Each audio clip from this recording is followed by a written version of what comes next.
เตือนจะมีแดดและจะร้อนในตอนเช้าหาตอนสวยและจะมีฝนตกในตอนบ่ายหาตอนแลงกรมอุตุนิยมและอุทกศาสตร์พยากรณ์อากาศวันที่15เมษายน2025ว่าความกดดันสูงอากาศเย็นยังปกคลุมอยู่ทั่วทุกภาคของประเทศลาวด้วยกำลังอ่อนสมทบกับกระแสลมตะวันออกเฉียงเหนือพัดปกคลุมซึ่งเจียนให้อากาศยังจะเย็นในตอนกลางคืนหาตอนเช้าอยู่ในแต่ละภาคและจะมีฝนตกฟ้าร้องฟ้าเหลื่อมในรับคอยหาปานกลางพอมีลมพัดแรงอยู่บางท้องถิ่นในแต่ละภาคในระยะวันที่15หาวันที่17เมษายน2025นี้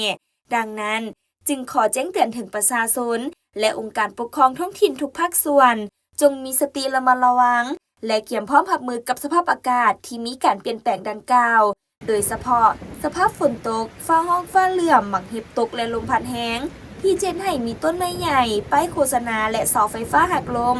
ให้หลีกเลี่ยงการไปอยู่กองต้นไม้ใหญ่และเดินกลางแจ้งที่กว้างเพื่อบ่ให้ถึกฟ้าผ่าและขอให้ติดตามข่าวพยากรณ์อากาศจากกรมอุตุนิยมและอุทกศาสตร์อย่างเป็นประจำ